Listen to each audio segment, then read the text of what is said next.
Olá, nós estamos iniciando o programa Realidades, Direitos Humanos e Cidadania, o seu espaço privilegiado de críticas e debates sobre os grandes temas sociais. E hoje a gente conversa sobre memória e história, a importância da memória para um povo, a importância do estudo da história. E para isso a gente convidou aqui o Alexandro de Jesus, que é professor lá da UFPE, Departamento de Museologia e Antropologia, e temos a presença também do professor Jorge Siqueira, ex-diretor do Centro de Filosofia e Ciências Humanas da UFPE. Sejam bem-vindos para a gente conversar sobre isso. Eu gostaria de iniciar justamente nesse ponto, qual a importância do cultivo da memória para os povos, né?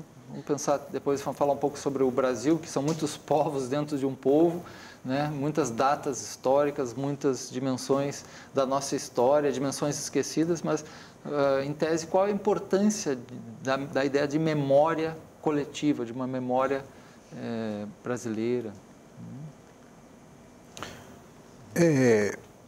Essa pergunta é muito interessante porque o Jacques Le Goff, que é um francês, um historiador francês, especialista em história da Idade Média, tem um dos capítulos mais emblemáticos da história sobre a memória, que, aliás, no Brasil foi publicado pela Unicamp, o livro deles com o título de História e Memória.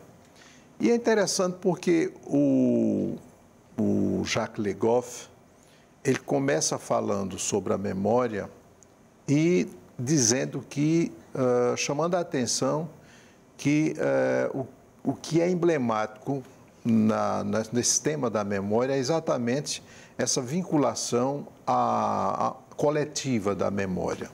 Tanto que ele fala da memória etnológica, a memória ligada ao povo, a memória como um mito, a memória que foi celebrada como um mito, o mito das origens, né? E isso é interessante porque permite que a gente trabalhe a memória juntamente ao sentido, agregando a ela o sentido da comunidade, para mostrar, desvincular um pouco essa ideia de que a memória está ligada aos povos das civilizações mais modernas, da escrita, entende? Então, essa questão do povo é muito importante, a memória, no sentido de que ela está fazendo uma referência aí a uma memória coletiva. Mas nós temos um outro aspecto da memória que é trabalhado na perspectiva da história, que é a memória individual, a memória que interessa muito à história porque ela se processa através de uma narrativa. Mas tanto no sentido coletivo de povo, quanto no sentido individual, ela é fundante a memória no sentido que define exatamente aquilo, a identidade. A identidade, que as pessoas, como elas se entendem, como elas se sentem pertencentes àquele lugar, né? Por exemplo, às vezes vem de lugares diferentes, mas passa a pertencer a um povo e aí começa a cultivar aquelas memórias, né, de um país, por exemplo, né? O Brasil tem muito a ver com isso, né? São muitos povos e que constitui um povo também, né? Isso, esse sentido identitário da ideia de pertencimento, né? E da ideia assim, do sentido muito humano, né? A definição daquilo, o que é que eu sou, quem somos nós, que país é este, que povo é esse, ele vai através desse sentido da identidade. Essa sua pergunta é interessante pela pluralidade que ela estabelece, né? Bem de acordo com o título do programa Realidades, né? Porque etnologicamente, antropologicamente, historicamente, a memória ela é fundante da experiência de cultura, né? Não apenas de civilização, mas de cultura. Seria basicamente impossível ter uma experiência de humanidade sem uma experiência de memória, né? O que me parece diferenciado, e eu acho que isso é extremamente importante observar, é que há respostas diversas sobre essa experiência de memória. E nós somos uma cultura que estabeleceu uma relação de hiperexcitação com a memória, na verdade, um desejo de memória bastante grande, que a gente não consegue responder, porque essa memória, né, aparentemente é natural, espontânea do próprio indivíduo, e a resposta que a gente dá a esse desejo de memória é uma infinidade, uma multiplicação de arquivo, que é o que a gente efetivamente vive hoje e que permite com que disciplinas como história possam ser formadas. Mas existem povos aqui mesmo no Brasil, né, os Yanomami, talvez seja um dos exemplos mais eloquentes disso, onde a experiência deles é de rarefação da memória. Né? São experiências onde a memória daquele que está morto precisa desaparecer completamente como rastro social. Então, esse desejo de memória, essa quantidade maior de memória que a gente quer lidar, isso é algo muito particular dos ocidentais, né? Mas outros povos se resolvem de outras formas. Vou deixar o meu nome na história. Né? A ideia do herói é muito ocidental, isso assim, você tem essa dimensão ou de deixar o seu nome? Eu não acho que a ideia do herói seja totalmente ocidental, mas o modo de lidar com o herói e com a saga do herói, eu acho que são bastante distintas. Né? Os Yanomamis, por exemplo, eles acham que a memória produz sofrimento. Então, o modo de você continuar vivendo a vida após a morte é justamente você destruir todos os objetos e todos os rastros de memória que um sujeito possa estabelecer. A tal ponto de que se ele, vamos dizer, ele pendurava a sua rede em determinadas árvores, em 2 árvores, era preciso cavar a parte da árvore onde efetivamente ela ficava pendurada, porque aquilo também fazia parte do rastro dele. Então a experiência deles é de esquecer, não é uma experiência de lembrar, não é o fundamental lembrar. Um pouco diferente, né? Porque a gente tem um cultivo todo que tem a ver com os antepassados, com uma certa também uma linha de continuidade, né? Para nós existe uma linha de continuidade, né? Histórica, né? Viemos lá de trás, né? E onde até se criam certas identidades, certos mitos, né? Então, não sei como é que o professor Jorge vê isso. Eu acho interessante essa questão que é colocada aqui, da particularidade da cultura Yanomami, porque exatamente eu acho que a memória, ela se explicita como memória, tendo como a antípoda dela o esquecimento. Então, não se pode falar de memória sem falar da questão do esquecimento. Então, a maneira de você preservar a memória é também o momento chegado em que as comunidades, ou a pessoa, a psicanálise está aí para Freud, através dos recalques, por exemplo, mostra isso com muita clareza, que você lembra aquilo que você gostaria de lembrar e esquece aquilo que você gostaria de esquecer. Então... Falando nisso, professor, lembra o que gosta de lembrar e esquecer, né? E o que não gosta de esquecer? As nossas datas comemorativas, em geral, os nossos feriados, eles poderiam ser diferentes ou deveria entrar outras datas que foram esquecidas, né? A gente tem agora, dos tempos para cá, várias datas que também começaram a ser vistas. Uma delas é a questão da consciência negra, né, Alex?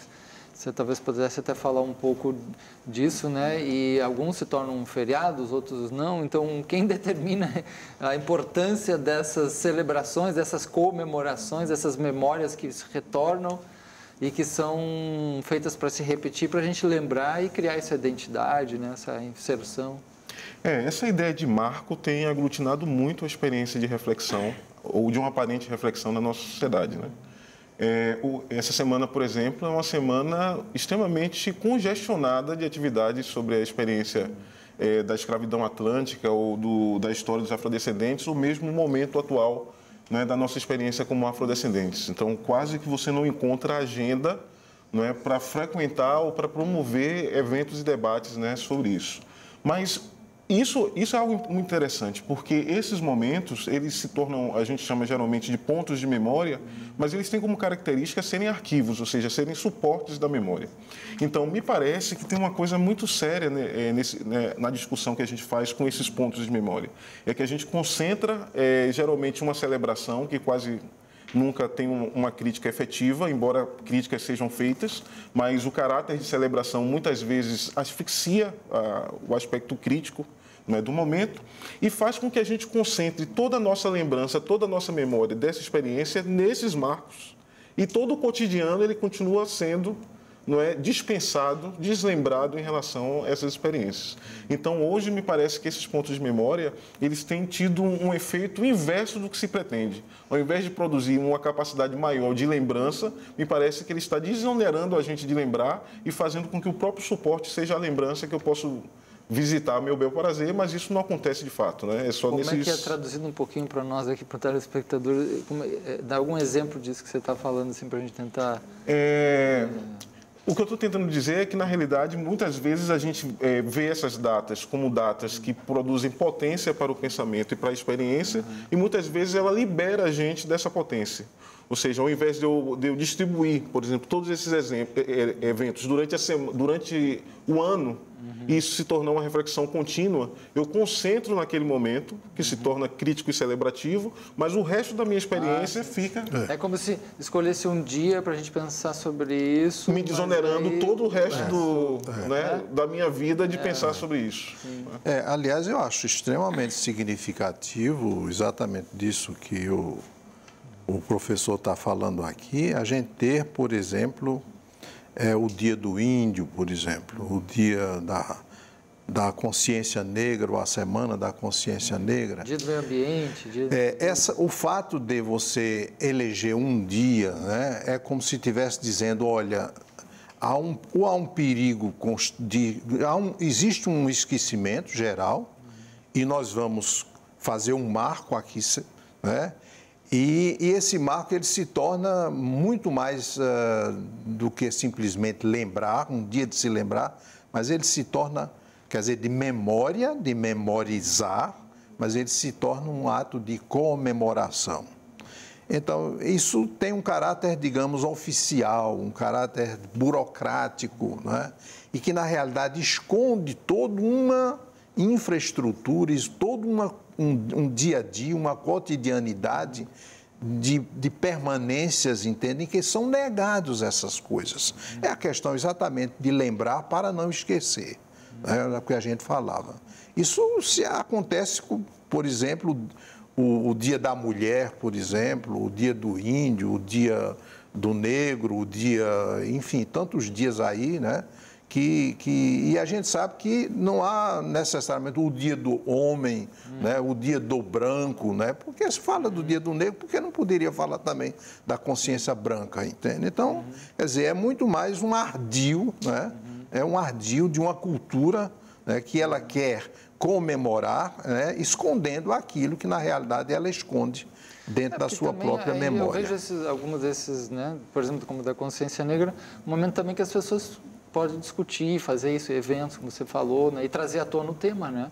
Senão ele poderia também ficar mais apagado. Mas a questão, eu acho que é essa, como é que isso vai se capilarizar de uma consciência maior, né? E no dia a dia, para que seja, de fato, debelado, por exemplo, racismos, né, outros preconceitos, que essas datas, né, de alguma forma, chamam para uma consciência, para a gente lembrar, né? Isso. E no caso, como povo, são datas coletivas. É bonito de ver isso, porque aí a gente se sente, né, participante de um mesmo povo, né, que às vezes está dividido politicamente, ou está dividido etnicamente, eu não sei, né? Talvez, eu acho que uma função diferente. Vocês veem que isso no Brasil é algo que falta, alguns autores dizem, o Brasil é um país novo, é um Brasil que não criou uma memória forte, coletiva, não criou um povo, ele tem muitos povos, ou isso não é assim? Como é que vocês acham dessa avaliação? A gente tem muito ainda para se ver como um povo unitário, com uma conexão? Então, historicamente, essas produções de unidade, elas sempre exigiram muitos sacrifícios, né?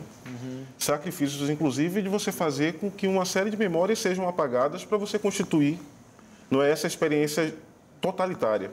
E a gente não precisa entender que isso ocorre apenas na experiência de nação, mas qualquer experiência identitária é uma experiência que apaga muito dos rastros que compõem essa identidade, né? Por exemplo, você faz hoje nós temos um lugar que guarda a nossa história, que é o Museu do Homem do Nordeste, né? E o Museu do Homem do Nordeste tem uma exposição permanente que se chama Nordestes Plurais, né? E a ideia é de que o Nordeste, como cultura, como espiritualidade, é diverso. Entretanto, o vídeo que aparece como o vídeo do Nordeste Plural, ele está como se estivesse ladeado por duas entidades religiosas, uma entidade católica e uma entidade que, se eu não me engano, é da Jurema, né? Veja, entre a Jurema e o catolicismo, nós temos uma miríade de outras espiritualidades que têm tido, inclusive, uma força muito grande nas últimas décadas e que não aparece como um espectro do homem do Nordeste, da cultura do Nordeste. Então, toda a experiência de construção de unidade, ela é uma experiência de adição histórica, né? É uma série de cortes, de supressões, de recalques, de repressões, para que efetivamente a gente tenha aquela história unitária e, a partir daí, o trabalho de fazer com que os nossos corpos, as nossas histórias diversas caibam, né, nessa justa medida que a operação histórica faz. Interessante, porque ao mesmo tempo que a gente tem que preservar, então, todas essas, como por exemplo as etnias, as expressões religiosas nas suas diferenças, a gente, né, é um povo, né? Então a gente tem um país, parece que tem que ter uma dimensão coletiva de agora vamos pelo, né? Ou seja, Brasil. A história para a gente é ambivalente. Mas se não respeita as diferenças, pode ser uma situação grave, porque sufoca essas, ou por exemplo, as minorias, ou não só as minorias, mas, né, as diferenças, né? Então, vê que situação tensa que fica, como dimensionar uma unidade, né? Então, e que respeite essa diversidade, é muita tensão, né? Na realidade, a gente precisa levar em consideração que nós estamos falando aqui de uma memória, no caso do Brasil e de um povo que pressupõe uma estrutura de poder. Sim. E eu acho que é no âmago dessa estrutura de poder que se dão exatamente essas vicissitudes, essas tensões, e que fazem com que se elejam determinados parâmetros ou você reduza, digamos, a uma singularidade, reduz a uma simplicidade aquilo que é relativamente complexo. A religiosidade do Brasil, durante muitos anos, foi considerado o catolicismo como uma religião oficial.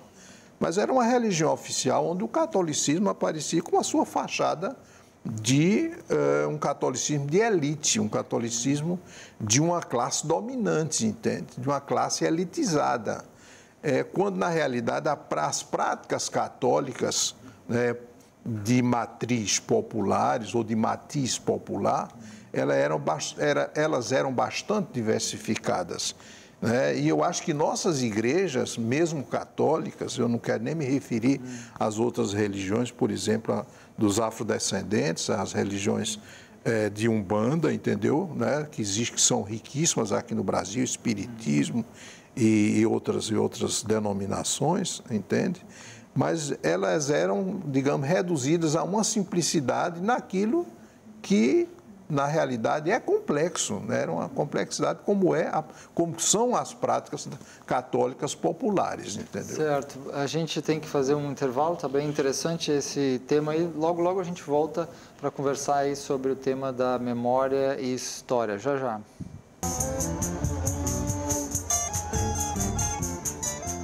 Nós estamos de volta, conversando hoje sobre um tema importante, que é a memória e a história de um povo. E temos aqui a presença do Alexandre de Jesus, professor do curso de Museologia, Antropologia da UFPE, e Jorge Siqueira, que é professor e ex-diretor do Centro de Filosofia e Ciências Humanas da UFPE.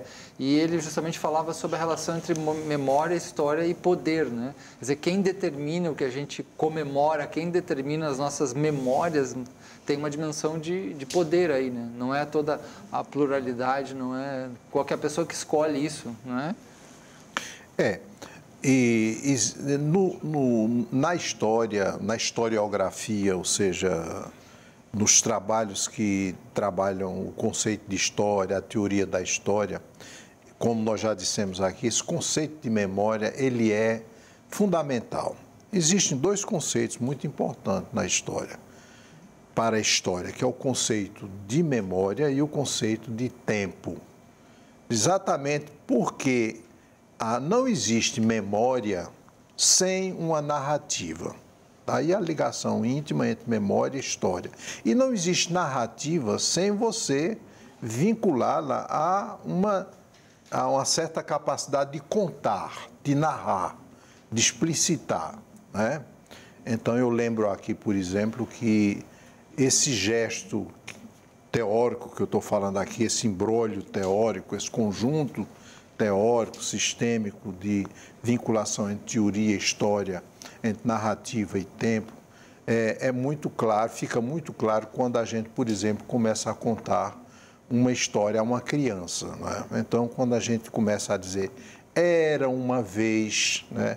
Então, é quase que fosse assim um toque mágico, né, da gente trazer a atenção da criança, e as crianças têm uma facilidade muito grande de se desvincular do seu mundo externo e se focar exatamente no narrador, né, na figura e se for um bom narrador, então, elas vão vibrar, entende? Mas quando se diz era uma vez, você está fazendo exatamente uso de uma memória, de uma narrativa e num tempo. Tanto que nós aprendemos com Santo Agostinho, né, no seu livro As Confissões, que o tempo ele não é uma categoria substantiva, ele não é, como pensavam os gregos, o tempo não é algo substantivo que subsista por si. Só existe a possibilidade do tempo quando a gente começa a contar, quando a gente começa a narrar. Agora veja, só para entrar na pergunta que você colocava, que eu acho que é emblemática.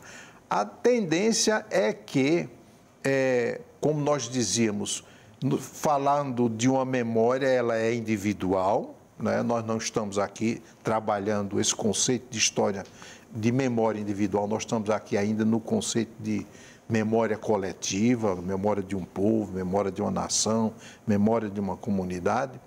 Essa memória, quando ela se torna coletiva, ela é atravessada, ela é profundamente marcada por uma tensão de poder. Ou seja, o narrador, ele conta e, ao mesmo tempo, ele encanta a sua história. Ele enfeita a sua história. Ele faz valer ao ouvinte que a sua história é uma história interessante. Daí, todo bom narrador ser um contador e um encantador de histórias. E também é interessante ver quem conta, né? Digamos lá, quem conta, né, do lado dos portugueses, né? Pedro Álvares Cabral, né? Ou lá o outro italiano Colombo, né? Mas como é que o outro contava, os índios contavam quando chegaram, ou quando os negros, como é que eles contam quando eles foram trazidos, né? Essa questão da perspectiva, eu acredito que é um dos grandes problemas que a gente vem enfrentando nas últimas décadas em relação à história. E que me parece, eu tenho a sensação de que as nossas últimas eleições demonstrou um problema grave, né, que a gente está vivendo, que é o seguinte, essa estreita relação entre memória e história, né, que Jorge se refere, eu traduzo como uma estreita relação entre memória e arquivo, né? Como é que eu penso isso? Eu penso o seguinte, que há povos que a característica deles é a capacidade de lembrar de cabeça, de cor, tudo aquilo que é necessário para a sua experiência de vida, né? Então, os índios Yanomami, outros grupos étnicos, são pessoas que têm na sua memória, na sua capacidade de lembrar, né, de cor, trazer de cor a memória, a capacidade de organizar a sua experiência de mundo. Nós, ocidentais, né, criamos um excesso de memória que é impossível hoje a gente organizar a vida sem arquivo. Né? Tudo isso aqui, toda essa disposição, a capacidade de nós estarmos aqui e comunicarmos, pressupõe toda essa aparelhagem aqui como uma aparelhagem de arquivo. Né? Arquivo que nós estamos falando e transmite depois, né, essa experiência. Como nós somos uma sociedade especializada, né, nós especializamos uma série de funcionamentos, inclusive o funcionamento histórico. Os historiadores, os sociólogos, os antropólogos, as ciências humanas e sociais de um modo geral, a filosofia, talvez de forma emblemática, seria, vamos dizer, o lugar onde a nossa história seria guardada, seria o nosso depósito histórico, e o filósofo, o historiador, seriam os hermeneutas, aqueles que interpretariam a nossa experiência de mundo a partir do registro histórico. Então, cabia ao historiador e ao filósofo dizer que, de fato, houve ou não ditadura. Cabia ao historiador filósofo dizer se houve ou não a escravidão ou se ela se passou da forma como se diz ou se ela foi diferente. O que me parece que aconteceu nesse cenário que nós estamos? A internet é uma experiência de hiperexcitação de arquivo, ou seja, todos nós produzimos arquivos. Primeiramente, arquivos particulares, né? São arquivos fakes, né? A relação, inclusive, entre fotos felizes e estado de angústia é algo que ainda deveria ser estudado, né? Deve ser estudado em relação ao Facebook. Mas o Facebook acostumou todos os sujeitos a se entenderem como arquivistas. Como historiadores. Exatamente. Primeiro dos arquivos particulares e depois isso se traduz a partir dos arquivos públicos. E o cara vai lá, às vezes, num Googlezinho, Exatamente. Pega a primeira coisa que Exatamente. aparece. E aí o que foi que aconteceu? Um dos muitos episódios que aconteceu comigo em relação ao arquivo e a disjunção com a autoridade do intérprete. Na minha família, num zap da família, alguém chegou para mim e disse: eu gosto muito dos judeus, quando eu comparo os judeus e os negros, porque os judeus não ficam com mimimi e os negros são muito, né, muito vitimizados. Tanto eu como minha companheira, formação em História, minha companheira em Filosofia, dissemos: mas veja, houve uma reparação, eles adquiriram o Estado de Israel, né? Tiveram tribunais que puderam julgar aquela experiência como uma experiência campanhas até hoje, moral, até hoje, exatamente. Nos colégios judaicos exatamente, do ponto de vista, inclusive, moral, ganharam o direito, né? Ou de alguma forma o direito de destruir uma parte da sua vizinhança mais fraca e ganha todas as cerimônias de Oscar, que o tema é a questão do Holocausto, eles também ganham. Então, por que eles ficariam com mimimi? Aí o que é que você poderia me colocar? Não, ainda assim eles são melhores que vocês. Ou seja, a minha experiência com o documento, a minha experiência com o arquivo não significava nada para ela, porque ela é a nova hermeneuta dessa experiência, né? Então, me parece que hoje... meio que se arroga a achar, né, no seu achismo, sem pesquisa, exatamente, sem estudo sério, sem nada. E veja só, o grande risco que a gente achava, que a gente corria como disciplina, era a dificuldade da gente diferenciar uma disciplina da outra. A história da arqueologia, da geografia, da antropologia, mas o risco é outro. O risco é que o objeto que suporta todo o nosso trabalho, ele está aí dispensado a todos e não há mais capacidade de entendimento comum a partir de uma experiência com arquivo. É o mundo pós-moderno onde a informação, né, e vários tipos de informação, o fast food da informação se expandiu. E aí o próprio trabalho, o labor, né, o laboratório da pesquisa fica para... Né? Fake news é a nova verdade sobre o arquivo. Pois é. Talvez seja isso que a gente precise... Gente, no Brasil, vocês acham que há uma perda substancial de memória do que aconteceu no nosso país? Por exemplo, tem gente que, né, fala, por exemplo, não, esse negócio de ditadura não foi bem assim, não foi, outro... Não sabe o que aconteceu nos governos anteriores, não sabe de onde é que vêm os planos econômicos, parece que não sabe mais nada. Assim, parece que há uma perda real, será que é para ser assim mesmo? Como é? Olha, Marcelo, eu vou voltar àquilo que a gente estava falando, entende? Só para pegar aí exatamente o veio da sua pergunta. A questão da vinculação entre memória e poder. O Brasil, dada a sua formação histórica e social, é uma sociedade, é uma formação social extremamente conservadora, certo? O Brasil, desde o início, foi dominado por elites, elites agrárias, e que passou 300 anos aí mantendo o escravismo, sem a menor vergonha, sem a menor cerimônia, sem o menor problema de que isso era um crime de lesa humanidade, certo? E continua ainda hoje sendo um país extremamente... conservador, no sentido de não ter vergonha das desigualdades sociais que existem, há verdadeiros abismos que existem na formação social brasileira, certo? Nas desigualdades sociais, de oportunidades, e continua sendo um país voltado exatamente para essa elite que domina, seja ela econômica, e hoje essa elite ela vai se travestindo de outras modalidades, elites midiáticas, elites que dominam a mídia e a informação, e aí vem essa questão do suporte do estoque de arquivos hoje nas novas tecnologias, que é uma maneira de conservar memórias e de disseminar memórias, entende?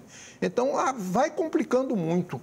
Chega ao ponto em que a gente verifica nessa formação social brasileira, ainda hoje, a sua realidade nua e crua. Quer dizer, a memória, ela continua sendo privilégio, entende? De uma elite que tem o poder e que vai plasmando todas as estruturas possíveis de somente ela plasmar e ela manter em estoque aquilo que é necessário para a sua manutenção, né?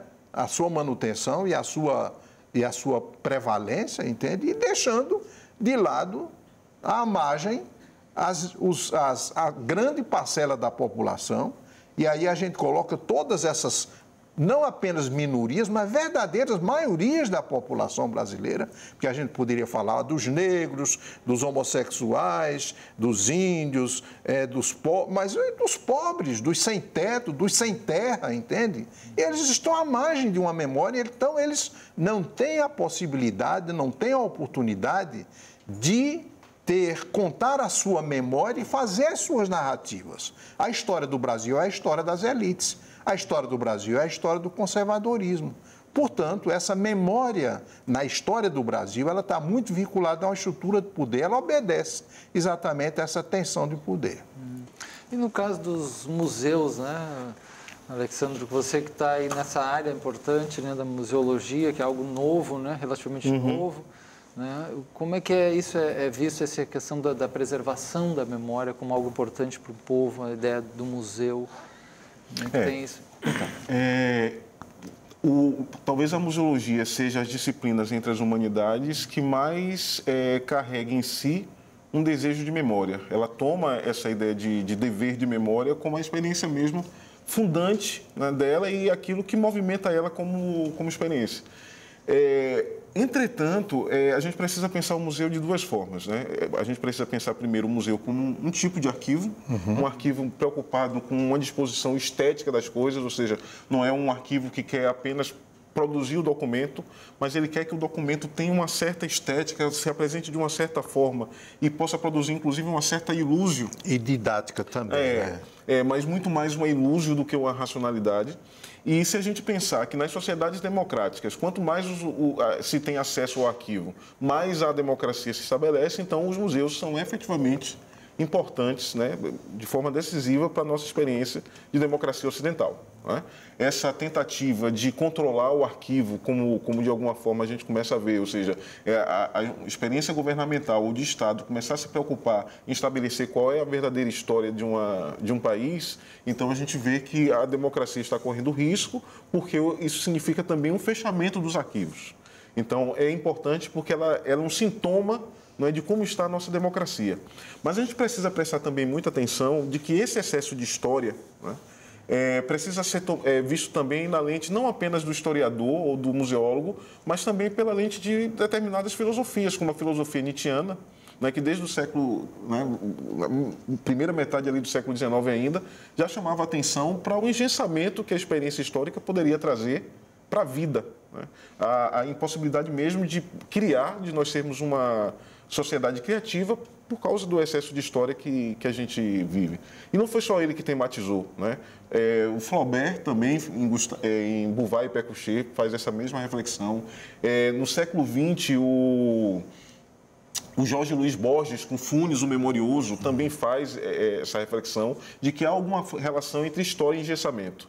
E aí uma forma que a gente pode perceber isso é essas políticas de patrimonialização que está muito relacionado com o museu e processo de musealização, que é a ideia de que determinados elementos culturais, bens culturais, são tão importantes que eles precisam ser preservados de uma forma que eles não percam a sua essência.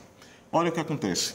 O IPHAN patrimonializa uma casa de culto, como ele fez com a casa de culto mais antiga de Candomblé de Pernambuco, e essa casa de culto deixa de funcionar como casa de culto porque um dos telhados, né, de um dos quartos caiu, e como é um telhado que vem de uma tecnologia específica e que o IPHAN precisa encontrar esse telhado e repor o mesmo, não é possível que o culto, a experiência de iniciação do candomblé, continue.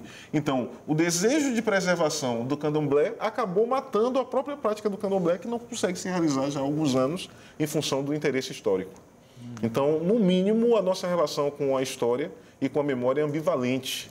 E a gente deveria começar a pensar se os excessos de história não têm castrado a nossa experiência de um futuro mais poético, mais artístico e mais democrático. E depois você pode falar também uma dimensão maior do museu, né, que você trabalha, porque muitas pessoas têm a ideia de um museu como algo né, até algo pejorativo, né? Aquela coisa do museu do antigo, muita gente nem tem a ideia, né, de uma dimensão mais interativa, de uma dimensão dessas celebrações, dessas memórias, desse aspecto mais propriamente que reflete mesmo a vida de um povo, né, no museu. E a gente pode falar depois também, acho que é muito importante, dessa tragédia que ocorreu esse ano no Museu Nacional, né, que foi uma coisa assim surpreendente, né, o que será que teve, né, como é que chegar a esse ponto, né, eu queria que você falasse, mas agora a gente faz um pequeno intervalo e volta para continuar essa discussão no nosso tema aqui, Memória e História, já já.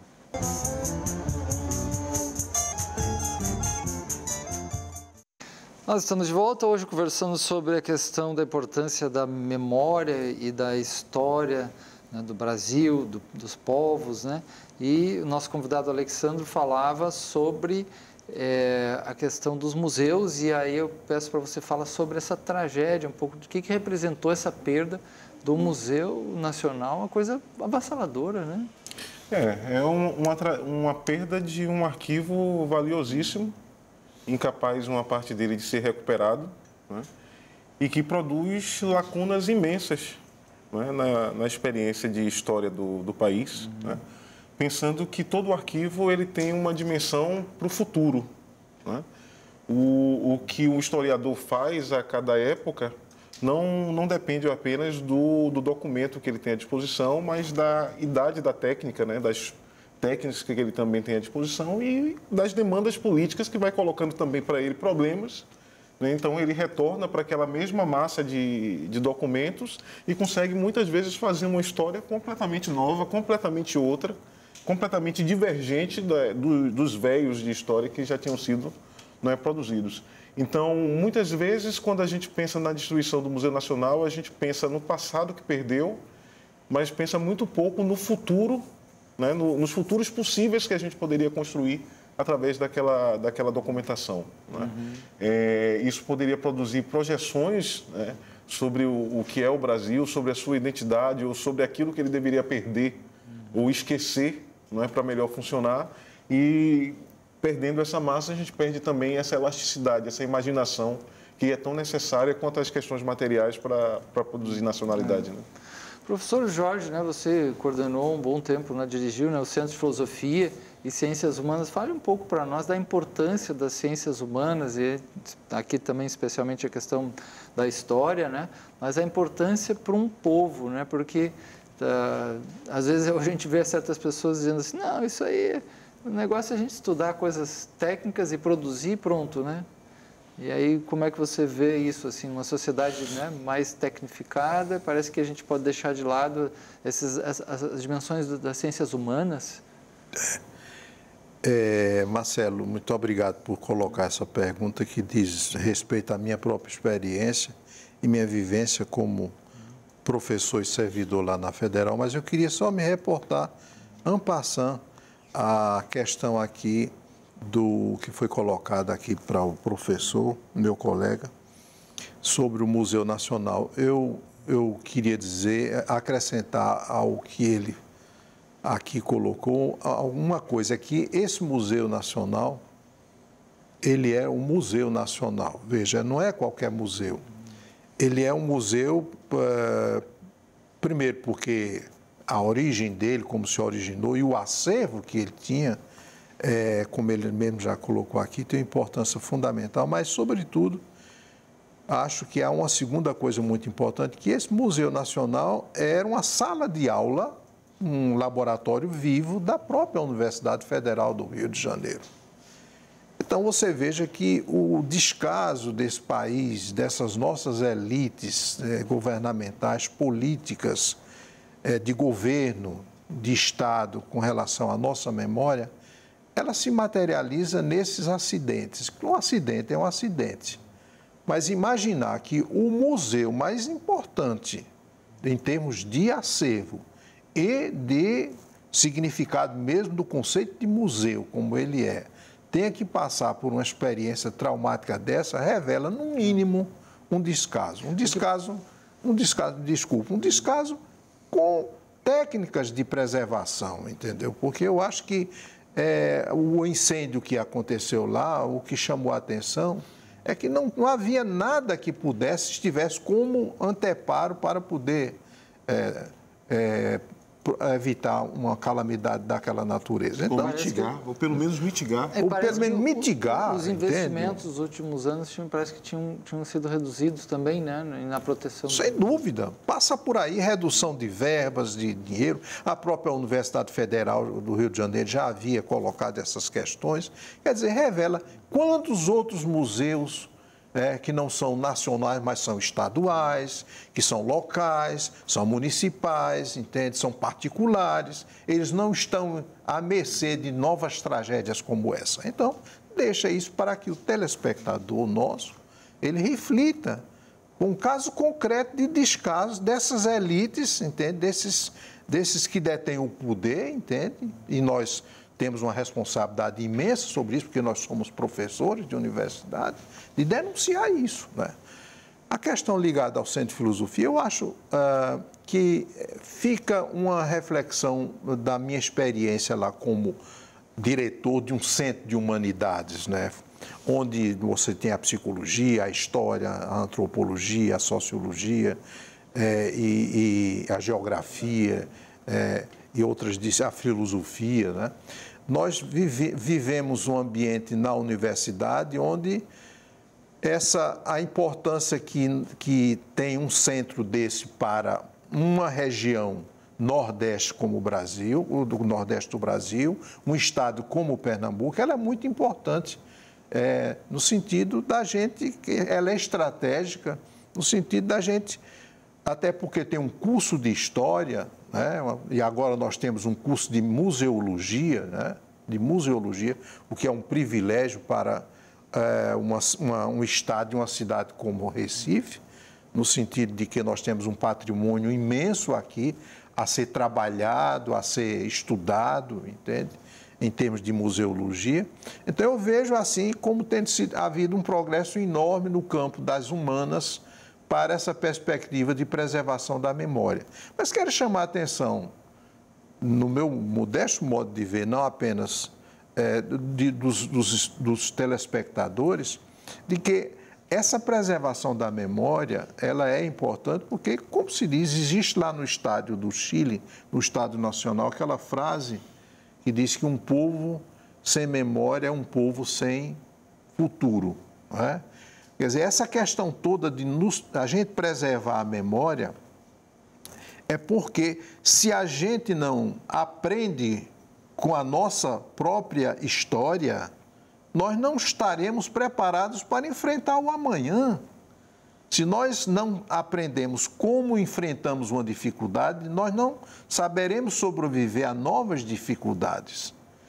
E eu acho que essa questão, ela diz respeito não apenas aos professores de história, aos museólogos, aos políticos, aos intelectuais, mas ela diz respeito a todo e qualquer cidadão. Eu acho que as famílias têm algo a ver com a sua história, a sua memória. Modesta parte, eu sou do interior, nasci na Paraíba, recebi o título de cidadão pernambucano aqui da Assembleia Legislativa, com muito me honra, sou pernambucano também, sou sertaniense, né, que recebi o título de cidadão sertaniense, mas eu, como fui o único na minha família que logrei me formar no ensino superior, inclusive me doutorar, o único. Então, eu procurei escrever um livro, né, recolher um livro onde eu tivesse o depoimento de todos os mais idosos da minha família. Achei que era a minha contribuição, como aquele que se beneficiou da educação da família, contribuir para a preservação da história dessa família. Eu tenho certeza que eu lancei uma semente de preservação para o futuro de minha família. Isso se faz comigo, mas pode se fazer com qualquer família, com qualquer pessoa. A família é a família, mas é também a história do bairro, a história da sua rua, a história da sua cidade, a história do seu estado, a história da sua profissão, a história do seu círculo de amigos, da sua profissão. Então, eu acho que o legado meu, a minha experiência convivendo com um centro de humanidades é de que essa memória ela está à mercê do cidadão bem mais fácil do que a gente pode imaginar. E com a obrigação e a necessidade da gente preservar essa memória, não apenas saber que ela existe, mas que nós podemos também preservá-la. A minha questão é o que fazer com todo esse arquivo, né? A história acaba cedendo a essa inflação do arquivo, né? Como ele está falando, a história da família, local, da cidade, tudo isso vai criando essa hiperexcitação do arquivo que a gente está enredado e que a gente não sabe muito bem o que fazer com ela. Mas o meu compromisso hoje não tem sido com a museologia, mas bem antes da museologia tem sido com a experiência mesmo de sujeito no mundo, de mim como sujeito no mundo, e isso passa pela questão racial, né? E aí, numa semana que eu sou chamado para falar de história, né, em uma semana que é essa semana de uma celebração e de uma crítica, né, a essa experiência, eu também chamaria atenção a 3 coisas referentes ao arquivo e essa relação do arquivo ou do museu como esse espaço estético onde o arquivo se manifesta. A primeira coisa delas é que muito do que a gente tem como arquivo ou como objetos de museu está relacionado a uma história trágica, o que faz com que muitos desses museus sejam museus do espólio, né? Essa capacidade do Louvre nos encantar, né? Quase que como uma memória do mundo, é porque traduz também toda a experiência imperialista, né, que a França e que a Europa pôde traduzir. Sem dúvida. Muita coisa foi roubada. Exatamente, né? E aí, nesse aspecto, um filme da Marvel chamado Pantera Negra é bem interessante nisso. Uma das cenas mais interessantes é justamente um acerto de contas entre uma determinada cultura e a experiência do museu. Isso é muito interessante. A segunda coisa é que, nesse processo de estabelecer o arquivo ocidental como um arquivo superior a qualquer outro arquivo, o que aconteceu foi uma série de epistemicídios, ou seja, outras formas de saber e de se relacionar com a memória que não passavam necessariamente por essa relação que o Ocidente colocou como arquivo. E aí, por exemplo, hoje nós temos uma dificuldade muito grande de perceber o corpo do outro como arquivo. E essa ideia do corpo como arquivo foi fundamental para várias experiências primitivas. A ideia de que o meu corpo preserva a memória que me permite perseverar na existência. Então, para que eu mantenha a minha identidade, eu não preciso de documento que eu leia e saiba de cor sobre o que me aconteceu. A minha memória já é a memória, ela é uma memória de origem. Eu continuo existindo como povo simplesmente porque o meu corpo continua lembrando e levando à frente a minha experiência de cultura. E tem uma etnia determinada, uma história. Não é documento, não é arquivo, não é uma exterioridade que vai fazer com que efetivamente a minha identidade continue. Então, a história destruiu também essas chances de outros saberes. E, em terceiro lugar, impôs uma forma de saber única, né? E criou, inclusive, para essas etnias, a ideia de uma reserva técnica. Então, a nossa experiência colonial, primeiro, produz o negro como uma reserva econômica, ele está aí para produzir economicamente. Passada a história da escravidão, ele não é integrado ao processo de trabalho, mas o arquivo da escravidão passa a ser uma fonte de trabalho para muitos dos intelectuais que vêm da escravidão. Então, ele passa a ser, então, uma reserva cultural. Ele é explorado agora culturalmente e de uma tal forma que hoje há uma diferença entre o arquivo que o intelectual negro faz e o intelectual branco faz. Na medida que o corpo dele, a angústia dele está envolvida no processo de produção de um arquivo, aqueles arquivos são arquivos de denúncia.